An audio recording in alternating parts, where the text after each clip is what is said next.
beaucoup à vous. En attendant justement d'en faire deux sans faire une idée, eh bien, on va se lancer dans les conjectures, ça c'est clair, des analyses, puisque le principal intéressé se montre jusque-là taciturne sur la question. Allez, nos débats ce matin avec Ali Moumouni de retour par ici. Ali, bonjour à nouveau. William, bonjour. Eric, bonjour. Surpris par la démission ou pas? Qui prend la parole? Ali, du milieu, vous avez été surpris, vous? Oui, disons un tout petit peu oui, surpris par la démission parce que à l'allure où vont les choses, on ne pourrait pas espérer que le ministre des Sports démissionne alors que nous sommes simplement à quelques jours. Certes, on n'avait pas la précision du jour du démarrage du championnat. Il y a aussi tous ces événements sportifs qui viennent de se précéder. On se dirait tout simplement que ça fait partie de ces exploits qu'on peut peut-être ajouter à son escarcelle depuis qu'il est à ce poste et donc le voir juste au lendemain démissionner, ça amène à poser beaucoup de questions. Eric? Oui, absolument. Très surpris parce que vous et moi savons que ce n'est pas une culture que nous avons chez nous, la démission. On peut le voir ailleurs aisément quand un dossier accable un ministre. Mais on avait déjà démissionné récemment. Pour aller quelque part. Et donc, surpris justement parce que ce n'est pas toujours qu'on voit un ministre à la tête d'un ministère depuis 2016 senti le besoin justement de démissionner. Et c'est d'ailleurs cet effet de surprise qui amène vraiment l'opinion à observer avec beaucoup de doutes, n'est-ce pas, ce geste de démission. Et donc on se pose deux questions. Est-ce que nous sommes face à une démission dans toutes les formes ou c'est encore un jeu, un calcul politique certainement pour 2026? Et donc c'est la question qu'on se pose. Donc on a beaucoup de doutes sur la bonne foi de cette démission. William? Depuis le renouveau démocratique, je pense qu'on peut compter au bout des doigts le nombre de ministres qui ont abandonné leur portefeuille. Sous Patrice Talon, nous en sommes au deuxième. Je suis tenté de dire au second. Mais pour moi, cela du moins m'amène à dire que il y a un tout petit effet de surprise qui m'anime. Secondo, il faut voir également celui dont il s'agit, ses liens avec Patrice Talon, comment il lui a fait confiance, qui est venu au gouvernement, je ne sais pas, à 35 ans environ, un des plus jeunes ministres à qui Patrice Talon a fait confiance à l'époque, un des fidèles.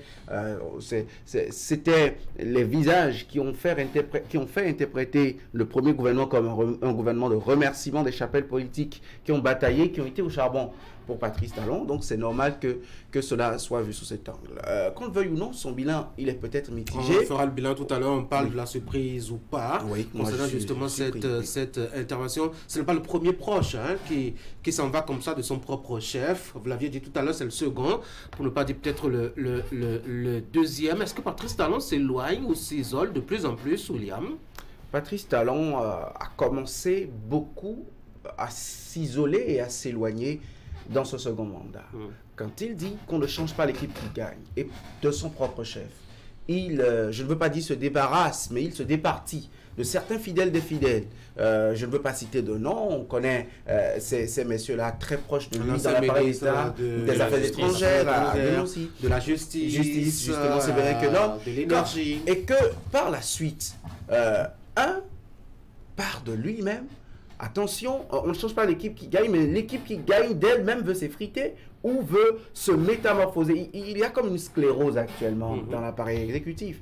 Il y a comme un vieillissement, je ne sais pas, progressif, qui a besoin du sang neuf, qui a besoin de rajeunissement. Et peut-être, voilà un des arbres. Quand vous écoutez, d'abord, la passation de service a été faite à huis clos.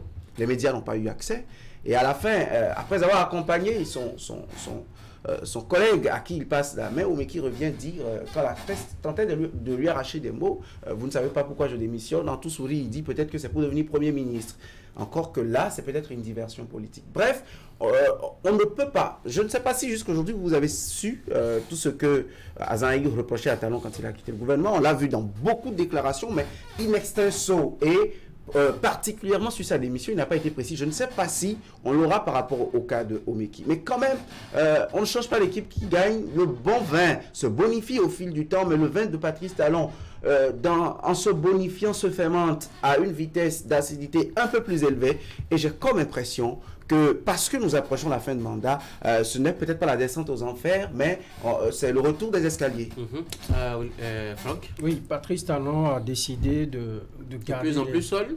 Bon, moi, je n'ai pas cette impression, je n'ai pas du tout cette impression, mais il a décidé de garder des cadres à qui il a fait confiance pour peut-être terminer son mandat. Il y en a, lorsque prend le ministre, chef de file des ministres de l'Éducation, par exemple, il est là depuis. Il y a beaucoup de ministres qui sont là. Du ministre des enseignements maternels et primaires. Et donc, le Béninois n'était pas habitué à cela. Mais Patrice Talon, c'est une option qu'il a faite.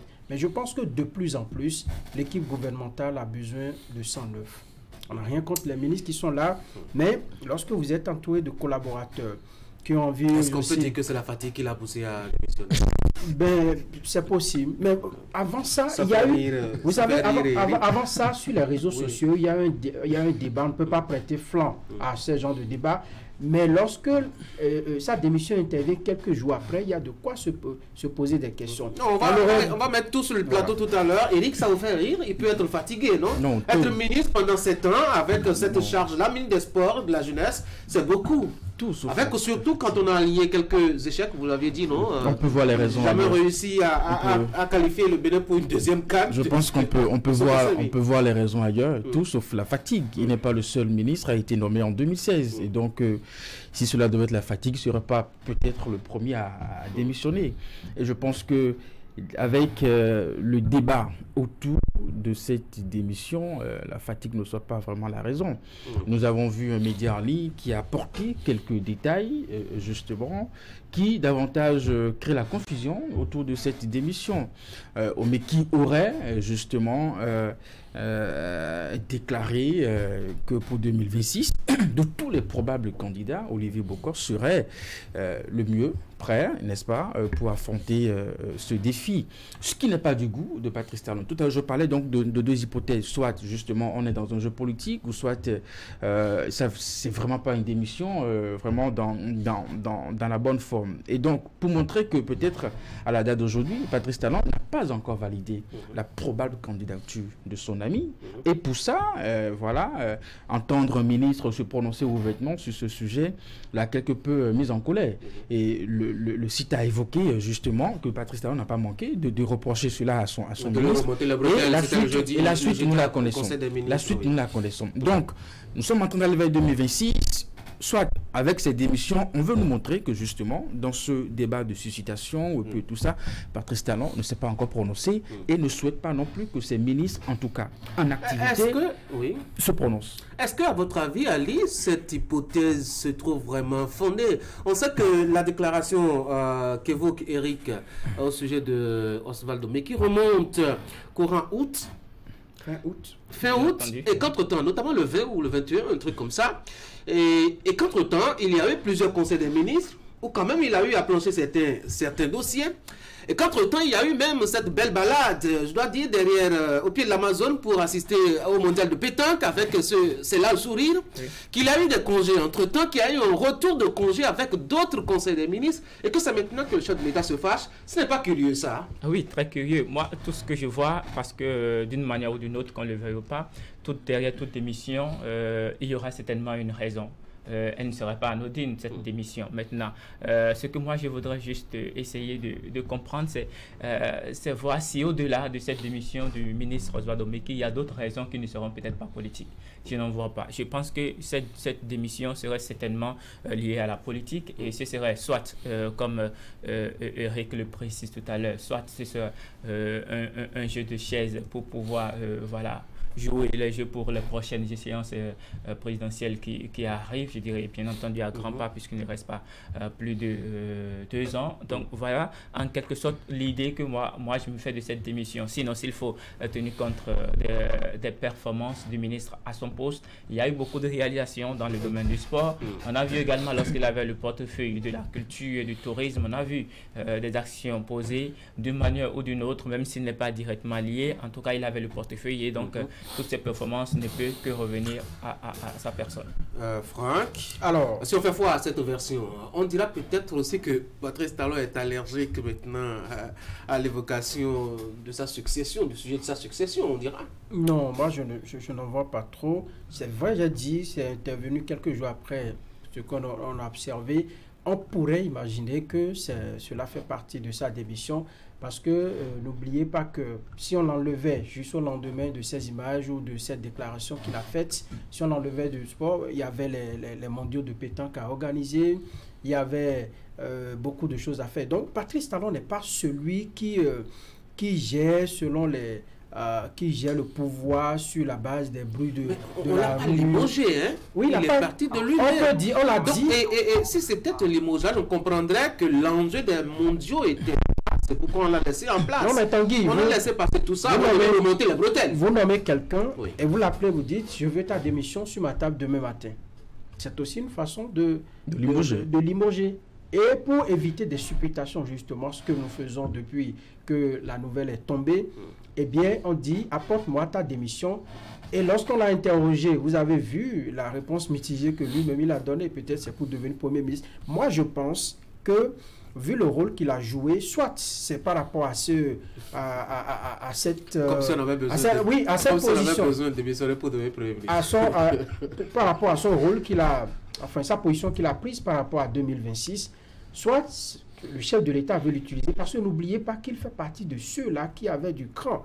Quand Patrice Talon était en exil, il fait partie des premiers qui faisaient le tout pour baliser. C'était comme un gardien du temple, en l'absence des autres. Il faisait partie des premiers jeunes qui étaient audacieux sur le terrain, qui affrontaient toute la machine de Boni Yaé pour dire Patrice Talon, Patrice Talon, Patrice Talon. Peut-être que c'est mieux pour mieux mettre en place la machine et le mettre derrière pour cuisiner tout cela. Mais il y a beaucoup de questionnements, si bien qu'il faut être prudent lorsqu'on analyse. Ils sont les deux à savoir ce qu'il s'est réellement passé. Mais qui n'est pas opportuniste, William, quand on sait que déjà en 2016, pratiquement, sinon au lendemain, je dois dire de la présidentielle ou des élections législatives de 2015, il a déjà tourné dos comme ça à Blaise Biotchané, quand on sait qu'on avançait justement vers ces échéances-là. Et que maintenant aussi, il tourne dos à Patrice Talon. Est-ce qu'on n'est pas face à quelqu'un très opportuniste? Son parcours a des ressemblances à cette expression que vous employez. Vous savez, en 2011 seulement, il était président des jeunes à BT. En 2014, 2015, il était le Jean-Baptiste qui prêchait Patrice Talon dans un désert Boni Yahi encore acquis à la cause de l'homme du changement et de la refondation. Et vous savez, ce profil-là convient bien à l'homme, et pour en avoir joui plus de 7 ans durant, il peut encore se positionner. Je voudrais rappeler à Franck qu'Aurélien Agbenonci a été sauté pendant qu'on faisait la semaine de la CEDEAO ici, au Palais des Congrès. Le contexte ou l'agenda du portefeuille ministériel n'a jamais fait froid aux yeux de Patrice Talon en matière de décision par rapport à son appareil gouvernemental. Et moi, je pense que je prête beaucoup foi à ce média en ligne qui a révélé ces informations. Peut-être que ce sont les informations qu'elle a été recueillie de la source qui était celle qui s'est prêtée à son micro. Mais moi, j'ai énormément de réserves par rapport à cette communication qui a envie de nous faire croire que parce que Olivier Bokor et Patrice Talon seraient, je ne sais pas, dans une disgrâce ou, je ne sais pas, parce que Patrice Talon ne veut pas qu'on évoque ça, dans une distance ou parce que Patrice Talon ne veut pas qu'on évoque le nom Olivier Bokor, ou du moins que les hommes de son appareil proche évoquent Olivier Bokor, qu'il demande à Omeki de partir. Moi, vous savez, les limogeages et les démissions, il y en a 2 désormais, sous Patrice Talon, n'ont jamais eu de raison, outre que les supputations, les conjectures, je suis même tenté de dire les imaginations. Jamais on n'a rien compris, jamais on ne nous a rien dit. Et je suis d'accord avec le porte-parole du gouvernement, parce que c'est finalement le seul recours, parce que la Constitution le dit, qu'il donne vie aux fonctions des différentes personnalités dans les hautes fonctions de la République, et il a l'habilité de mettre fin à ces différentes fonctions. Mais par rapport au cas Omeki, je pense qu'il faut écarter cette hypothèse. C'est mon opinion, elle demeure mienne. Je pense qu'il faut écarter cette hypothèse tout en n'oubliant pas que l'homme a la casquette de baliser le terrain aux personnes de l'entre-pouvoir, des gens de l'entre, les gens des tanières des pouvoirs. Il a peut-être son expertise a encore prouvé dans le cas Olivier Bokor, encore que malgré tout ce qu'on dit... Je crois que sur les expériences passées, il n'y en a qu'une seule qui pourrait lui donner raison là-dessus. Elle a marché, elle a payé. On l'a vu, cette expérience a payé, oui. On l'a vu vu gérer aussi aux côtés d'Ablé Biachane. Il n'a pas été loin avec Ablé Biachane. Donc on ne peut pas dire tout go. Il a balisé le terrain pour Abdoulaye Biachane. Absolument. Les premières heures de la candidature d'Ablé Biachane. Tanguy, lorsque lorsque vous voulez bosser pour quelqu'un, vous savez très tôt que ça n'ira pas loin. Autant le quitter. Pourquoi rester et perdre du temps là-bas? Je pense qu'en 2016, à la veille de 2016, il a bien fait son calcul et il a eu peut-être des informations. Il a mesuré le terrain, la situation sur le terrain et il s'est rendu compte que Patrice Talon était le meilleur candidat, l'homme de la situation et il a pris sa décision. Je pense que c'est bien réfléchi pour ma part.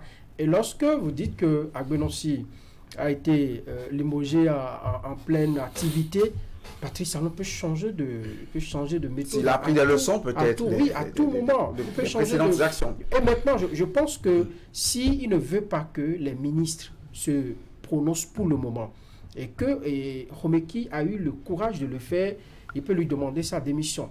Si c'est ces ministres, maintenant, les autres cadres, autres que les ministres, peuvent le faire parce que lui, il estime que ce sont les plus proches et qu'ils doivent s'éloigner un peu de cette politique-là.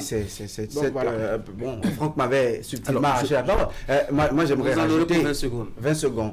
Ajouter tout simplement que il nous faut désormais la culture, davantage peut-être des démissions, mais des démissions assumées, des départs. Vous savez, dans les déclarations de Séverin Kelorme et d'Aurélien Agbenossi, il y avait un arrière-goût. Dans les discours de passation, on a lu entre les lignes. Est-ce que c'est ça qu'on a évité dans le cas Omeki? Moi, je pense que désormais, non seulement il faut avoir le courage de partir quand on ne le veut plus, quand on claque la porte, mais oui, je sais pas, hors du seuil, il faut avoir le courage de dire, cher Béninois, après avoir fait un tel nombre d'années en telle fonction, même si l'appareil d'État est toujours aux mêmes mains, moi je pense que je prends cette trajectoire-ci pour telle raison ou une autre. Nous ne demandons pas de venir étaler les conciliabules ou les menées secrètes des couvents politiques, mais nous demandons juste que désormais on ait la culture de respecter un peu ces Béninois dont on a bénéficié des fonds pour être dans certaines fonctions, pour présider à leur destinée dans certaines catégories de la société pendant un certain nombre de temps, parce que si on compte l'histoire du Bénin, je ne sais pas combien on fait près de 8 ans dans un exécutif. Ah oui, il faut déjà convaincre les Béninois que même quand on a été nommé par un président, qu'on ne lui est pas seulement redevable et qu'on a aussi une obligation de compte rendu au peuple béninois. Dès lors qu'on les aura convaincus, ils pourront désormais se présenter aussi devant le peuple pour leur dire voici pourquoi j'ai démissionné. Mais tant est que le ministre qu'on a nommé, il pense que son Dieu sur terre, c'est le président qui l'a nommé, il ne fera jamais cet effort-là. Ali Moumouni, c'est aussi votre lecture de la chose, son soutien politique? Bon, moi, je ne suis pas trop convaincu par rapport à cette hypothèse-là, parce que d'une manière ou d'une autre, je suis d'accord que ça peut être politique, cette décision de quitter le pouvoir et de quitter le poste ministériel qu'il occupe. Mais derrière ça, c'est vrai qu'on ne saura, en tout cas pour le moment pas, les raisons qui l'ont poussé à quitter, mais supputer et imaginer que c'est peut-être par rapport à cette déclaration de soutien à Olivier Bokor, ou encore voir que c'est par rapport peut-être au fait qu'il y aurait une distance entre l'actuel président, chef de la Marina, et puis son ami allié de tout le temps, qui fait que, voilà, on demande par exemple, je suppose, au ministre Oswald Omeki de démissionner. William vient de le préciser tout à l'heure, il faut qu'on commence désormais à développer cette culture de démission quand quelqu'un occupe un poste et qu'il a d'autres projets, voilà, qu'il pense être beaucoup plus importants, beaucoup plus intéressants. Et d'une autre manière, on peut aussi peut-être penser que c'est peut-être le chef lui-même qui a une autre, je dirais, mission pour son jeune ministre Oswald Omeki, et voilà les raisons pour lesquelles peut-être il fallait l'amener à démissionner au lieu de dire voilà limogeage ou bien remaniement, et puis amener tous les débats qui vont avec. Certes, dans ce cas, le débat se fait toujours et qu'on se pose la question de savoir quelles sont les raisons. Là où je ne serais peut-être pas d'accord avec William, c'est de dire qu'on ne serait pas en train de demander qu'ils viennent nous donner les raisons. Oui, on ne demande pas les secrets du courant politique, de leurs différents partis, mais il serait quand même nécessaire de dire au peuple, voilà les raisons pour lesquelles je suis en train de quitter, même si ce n'est pas... Une question rapidement, est-ce que vous pensez que pas réviser son gouvernement, Eric? Je ne pense pas. Mais avant, sur le si, tant est que c'est son soutien à Olivier Bokor qui est la raison de sa démission, Omeki aura un gain politique après. Parce que si pour avoir... un gain politique si Olivier Bokor parvenait à céder à la Marina. Si pour avoir apporté un soutien... aussi matinal. Comme en 2014. Et que je prends le risque de démissionner dans un gouvernement comme celui de Patrice Talon, et que c'est vous, par exemple, vous allez me prendre en estime. Vous aurez certainement dit, ah mais non, il a fait tout ça pour moi. Et donc peut-être autant de redistribuer les cartes, peut-être après 2026, on pensera certainement à lui. Et là, cela se rapprocherait de l'opportunisme que vous avez évoqué tout à l'heure. Mais n'oublions pas que au lendemain de la démission, on lui a encore prêté une autre déclaration. Je cite: je préfère renoncer au prestige, au confort et autres avantages liés à la fonction ministérielle et garder le droit d'exprimer mes convictions et de défendre les aspirations du peuple béninois. Ce sont des déclarations encore approuvées. Justement, c'est pour ça que je dis qu'on lui a prêté. C'est pour ça que je disais qu'on lui a prêté. C'est pour ça que je disais qu'on lui a prêté cette déclaration et de trahir la confiance du peuple. Alors, si la conviction, c'est avoir déclaré ce que nous avons évoqué tout à l'heure, si c'est ça qui l'a entraîné dans la démission, et donc nous nous retrouvons donc sur le chemin où ce soutien lui a coûté son poste ministériel, et que peut-être auprès de Olivier Bokor, il serait certainement celui qui a sa place assurée. Enfin, si tout se jouait tel que c'est défini. Patrice Talon n'est pas comme à retoucher son équipe. Pour moi, mais là, en l'état, on a des ministres qui sont hyper chargés, surchargés. Le jeune Sam Madambi avec 3 portefeuilles, sinon 4 à la limite. Vous avez aussi José Didier Tonato qui en a 3 sur ses épaules. Ça va ralentir l'administration, non? Est-ce que pour moi, cela s'impose. Pour moi, c'est une évidence aujourd'hui que Patrice Talon doit pouvoir à certains postes ministériels. Nous voulons aller au mondial à Tandy, où nous voulons être une grande nation de football, et j'aime pas quand pour le portefeuille des sports on fait fixation sur le football, et dans beaucoup d'autres domaines nous voulons performer, nous voulons désormais un championnat d'un certain niveau, nous voulons ces stades, il faut du beau football là-dessus, et dans les autres disciplines également il faut prospérer. Aujourd'hui à la pétanque nous sommes dans les doublettes champions du monde, mais il faut également que nous ayons des titres et encore des titres, et pour ça moi je pense que certains portefeuilles ministériels ont besoin d'avoir leur chef à eux. Pour moi, aujourd'hui, cela s'impose que Patrice Talon revoie son équipe. Pourquoi pas faire une consultation générale de ses collaborateurs? Messieurs, est-ce que, comme lui, certains sentent le prestige Olivier Bokor un peu plus proche et un peu plus sécurisé après 2026, si c'est le cas? Un peu comme départ volontaire de Nicéphore Soglo dans l'administration publique.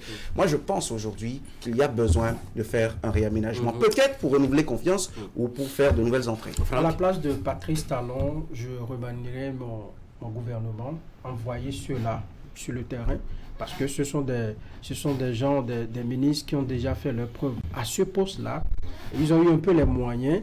Pour 2026, il peut les envoyer déjà au front et recruter d'autres qui vont faire le job. Parce que là, maintenant, vous voyez des ministres qui sont restés longtemps. Lorsque vous êtes resté longtemps à des postes, il y a parfois il manque un peu d'innovation, il manque un peu de nouveauté à apporter à ce que vous faites. Et donc, on a envie parfois de changer. Donc, je dis, mais il reste le seul maître à bord. C'est lui qui décide de ce qu'il va faire de son équipe gouvernementale. Mais je pense que le moment est venu pour qu'on puisse revoir un peu les choses. Il peut garder certains stratégiquement qui vont l'accompagner dans la mise en œuvre de son programme d'action du gouvernement. D'autres également pourraient partir et jouer d'autres rôles. Parce que 2026, pour les élections générales, je pense qu'il y a beaucoup à faire. Ali, on va changer de cap à cette discussion.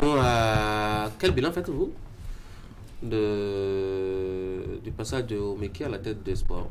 Oui, disons d'une manière générale, un bilan assez positif, mais je dirais tacheté par endroits, par des actions qui ne sont pas je dirais, assez encourageant quand on tient compte, par exemple, aujourd'hui de la performance des différentes équipes nationales, pas qu'au niveau du football. On sait que dans les autres disciplines, il y a assez d'efforts qui se font. Il y a, par exemple, le Bénin champion du monde, c'est vrai que c'est déjà arrivé par le passé, au niveau du Scrabble. Il y a le Bénin champion du monde au niveau de la pétanque. Il y a le Bénin, je dirais, vice-champion d'Afrique au niveau du Maracana. Il y a beaucoup de disciplines au niveau de roller sport, assez de disciplines donc, qui ont progressé parce que le gouvernement, d'une manière ou d'une autre, par le biais du ministre des Sports, a augmenté, je dirais, la subvention, les allocations qui sont donc accordées aux différentes fédérations pour leur exercice, pour la mise en œuvre de leur plan. Le plus gros échec aura été le football. Hein, oui, le plus gros échec aura été le football. Le Bénin s'est retrouvé en quart de finale en 2019, mais avant 2019, on avait assez de possibilités, je dirais, de se qualifier pour les CAN précédentes. Je prends le cas de la CAN 2017 où on était, je dirais, qualifié. On avait besoin d'une défaite de 3-0 à Bamako, mais on a encaissé 5 tranquillement. Le Togo a profité largement pour gagner 1-0 et se retrouver à la Coupe d'Afrique. William, bilan rapidement. Bilan mitigé. Pour moi, déjà, la CAN en quart de finale, c'était un exploit parce que nous revenions de très loin. Il a rappelé cet épisode de septembre 2017 avec pas 2017, 2016, je pense. Avec la CAN 2017. La CAN 2017, donc 2016, septembre 2016, avec ce revers à Bamako. C'était un traumatisme. C'était un traumatisme carrément. Donc, 2 ans après, on est à la CAN et qu'on quitte les phases de poule et qu'on va déjà en quart de finale, c'était un exploit bien mérité. Et je pense aussi que au niveau des subventions aux fédérations accordées et élargies chaque année à de nouvelles disciplines, les infrastructures construites, l'organisation ou le règlement de la crise à la FBF. Je dis règlement parce que je sais que ça couvre encore des intérêts et des stratagèmes. C'est un éternel politique. Même en Europe, à l'UEFA, les gens se querellent parce qu'il y a beaucoup d'argent dans le football. On ne se cache pas derrière ça.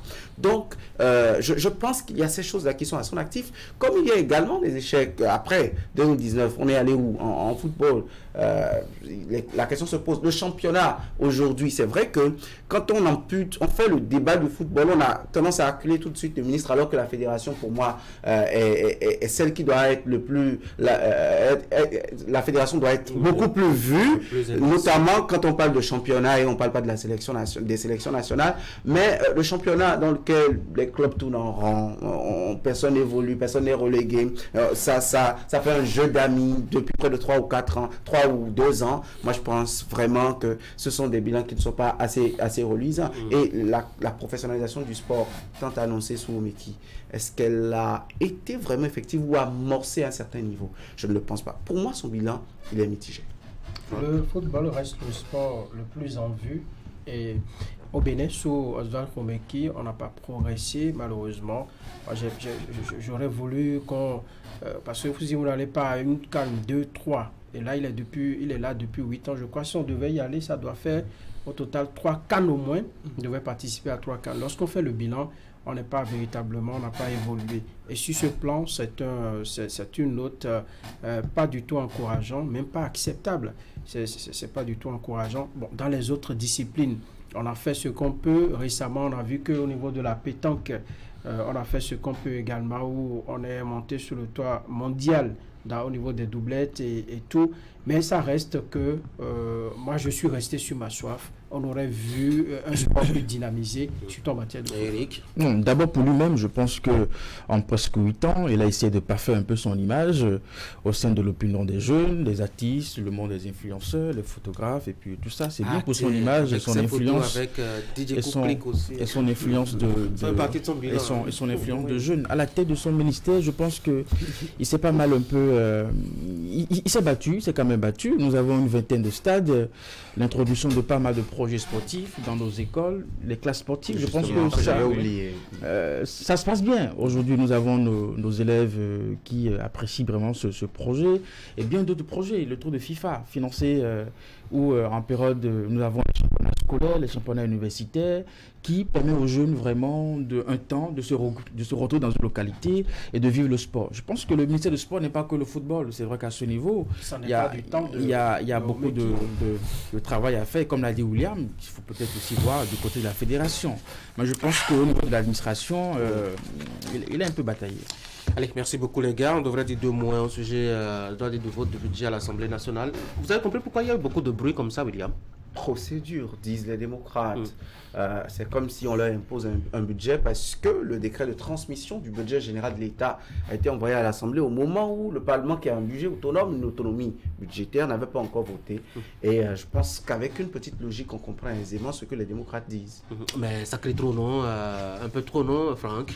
Continuez pas à crier, ils l'ont promis. Ils ont dit tant que les intérêts de la République seront menacés, tant que les choses ne seront pas bien faites, parce qu'ils estiment que il se faisait un jeu de copains pour la 8e législature. On amène le président là-bas, il donne l'ordre à ses à ses collègues, et ça passe que maintenant, plus rien ne sera comme avant.